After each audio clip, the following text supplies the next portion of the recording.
안녕하세요. 만나서 반갑습니다. 윤사임당의 당당 한자입니다. 이번 시간에는 부수, 나무, 목과 연계된 한자를 함께 공부해 보도록 하겠습니다. 네, 오늘 배울 한자 함께 볼게요. 네, 제가 이렇게 나무를 그려 보았는데요. 이 나무 모양을 본다 만든 한자를 함께 공부해 볼 거예요. 네, 이렇게 나무 모양을 본따 만든 한자가 바로 나무목입니다. 나무목이요. 그런데 바로 옆에 봤더니 나무가 한 그루가 아니에요. 와, 나무가 많습니다. 나무가 두 그루 있어요. 이렇게 나무가 두 그루 있어요 하고 만든 한자가 있습니다. 나무가 두 그루 있고요. 그리고 나무가 많으면 숲이 되겠죠. 바로 수풀림입니다. 수풀림입니다. 그런데 바로 옆에 보았더니 나무가 두 그루보다 더 많아요. 네, 맞습니다. 나무가 세 그루 있지요. 이렇게 나무가 위에 하나 있고 아래 두 그루가 있습니다. 수풀림 위에 나무목이 하나 더 더해진 모습인데요. 여기는 나무가 더 많다는 걸 표현하고 있는 거겠죠. 나무를 3개 겹쳐 놓고요. 마찬가지로 수풀이라는 뜻을 나타내기로 했어요. 수풀삼입니다. 그런데 나무가 수풀림보다는 더 나무가 많아서 빽빽하지요. 그래서 나무 빽빽할 삼이라고도 이름 부릅니다. 나무 빽빽할 삼입니다. 네, 나무 빽빽할 삼이라는 것도 한번 알아두면 좋겠습니다. 네, 그럼 나무목은 어떨 때 사용하는 한자인지 알아보겠습니다. 우리 모두 나무를 심는 날인 식목일을 알지요? 식목일의 목이 바로 나무목이고요. 수풀림은요, 우리가 밀림이라고 할 때 사용하는 한자입니다. 밀림이라고도 하고 또 산림이라는 단어에도 쓰입니다. 마지막으로 수풀삼은요, 우리가 흔히 숲에서 삼림욕한다라고 하지요. 네, 이럴 때 쓰는 단어입니다. 삼림욕하다 할 때 사용하는 겁니다. 그럼 여기서 삼은 수풀삼이고 림은 수풀림이겠죠. 욕은 목욕할 욕입니다. 그럼 우리 다 배운 한자죠. 네, 그럼 여기서 한 가지 궁금한 점이 생길 것 같아요. 우리가 흔히 산과 숲, 그러니까 나무가 많이 우거진 숲이라는 의미로 쓰일 때 삼림이 맞을까요? 아니면 산림이 맞을까요? 네, 이럴 때는요, 삼림과 산림 다 같은 의미이니까요, 아무거나 사용해도 됩니다. 그러니까 산림욕도 되고요. 삼림욕도 되는 겁니다. 당당 한자 8회에서 사람인이라는 한자 부수 공부했지요. 사람인은 이렇게 썼습니다. 그런데 사람인은요, 다른 한자와 합쳐질 때 그 몸집을 날씬하게 바꾸기 위해 이런 모양으로도 쓴다고 했습니다. 기억해 주세요. 여기 또 나무 그림이 있고 옆에 사람이 있네요. 네, 근데 이 사람을 자세히 봤더니 땀을 뻘뻘 흘리고 있어요. 굉장히 힘들었나 봐요. 그래서 시원한 나무 그늘 아래에서 잠시 앉아서 쉬고 있네요.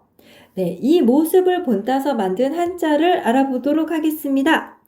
여기 사람인이 있고요. 옆에 나무 목이 있네요. 네, 이 한자를 합해보면 이런 모습입니다. 사람인과 나무, 목 합쳐서 사람이 나무 그늘 옆에서 쉬고 있다라는 의미입니다. 바로 쉴, 휴입니다. 우리가 휴식을 취한다 라고 할 때도 쓰이고요. 휴일이라고 할 때도 쓰이는 한자입니다. 네, 이번 그림이 뭔지 한번 살펴보도록 하겠습니다. 산에서 구름을 타고 날아다니는 사람이 있네요. 자, 우리 사람 이는 이렇게 쓴다고 했었죠. 그리고 옆에 산이 있네요.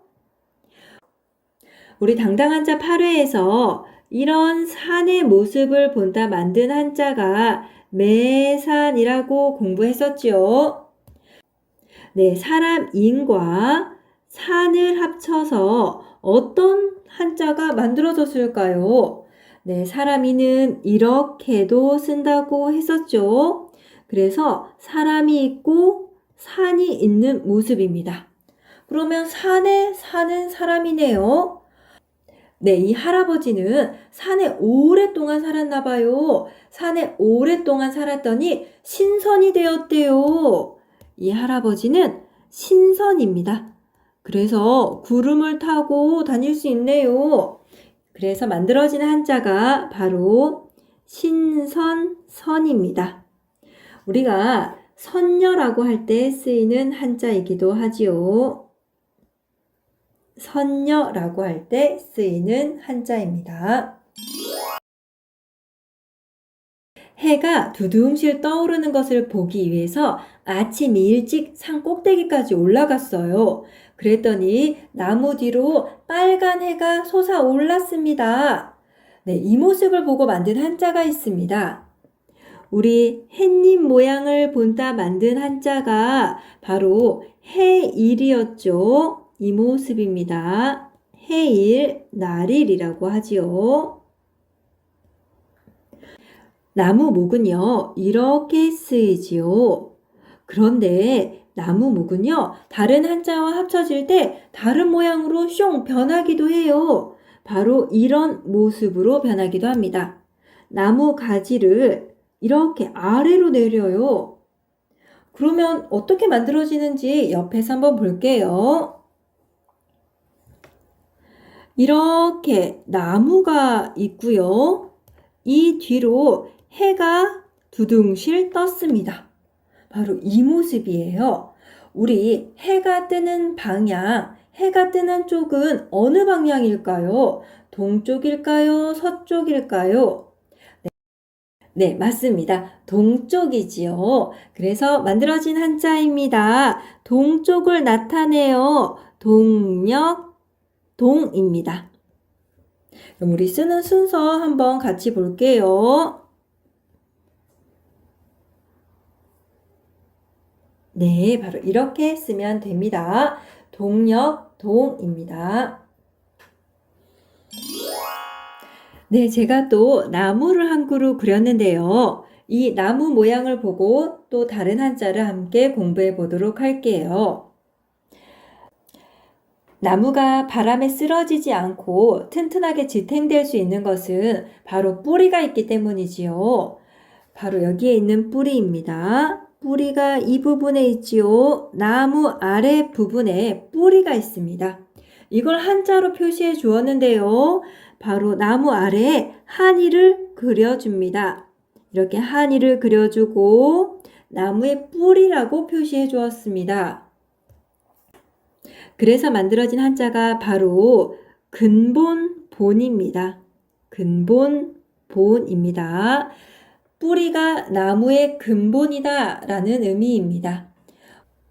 우리가 본인이라고 할 때, 그리고 기본이라고 할 때, 또 옆나라지요. 일본이라고 할 때 쓰이는 본자가 바로 이 근본본입니다. 네, 이번에는요. 나무 윗부분에 한이를 그려볼 겁니다. 이렇게 한이를 그렸어요. 나무 아랫부분에 있는 한일은 뿌리를 나타낸다고 했지요. 그런데 나무 위에 있는 한일은요. 나무 가지를 의미합니다. 바로 이런 가지지요. 나무 가지입니다. 그런데 자세히 보세요. 아래에 있는 한일보다 요것보다 위에 있는 애가 더 길지요. 그래서 나무보다 나무 가지가 더 길다는 걸 의미합니다. 나무 가지가 나무 끝까지 자랐음을 나타내 주는 거예요. 그래서 이 한자는 끝이라는 의미를 나타내 줍니다. 그래서 끝말입니다. 우리가 흔히 주말이라고 할 때 쓰는 단어, 그리고 연말이라고 할 때 또는 월말이라고 할 때 쓰는 한자가 바로 이 끝말입니다. 나뭇가지가 끝까지 자랐다는 의미입니다. 제가 옆에 나무목을 하나 더 그려놨는데요. 이번에도 역시 나무 위에 나뭇가지를 그릴 겁니다. 한번 자세히 보세요. 네, 이렇게 한이를 또 그렸습니다. 그런데 봤더니 이번에는 나무보다 나무 가지가 더 짧지요? 짧아요? 그러면 이거는 무엇을 의미하는 걸까요? 네, 나무 가지가 아직 다 자라지 않았음을 의미하고 있습니다. 그래서 아직 다 자라지 않았다고 해서 안일미라는 한자가 됩니다. 네, 그래서 안일미라는 한자가 만들어집니다. 안일미입니다. 아직 다 자라지 않아서 완성되지 않았다는 의미입니다. 그래서 미완성이라고 할 때 쓰이고요. 뭔가 부족하다고 할 때 미흡하다고 하지요. 미흡하다.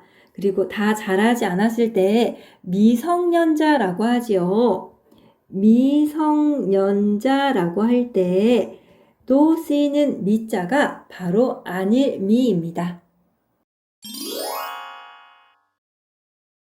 오늘은 나무에 관련된 한자를 함께 공부했습니다. 오늘 배운 한자 정리해 볼게요. 오늘도 수고하셨습니다. 또 만나요.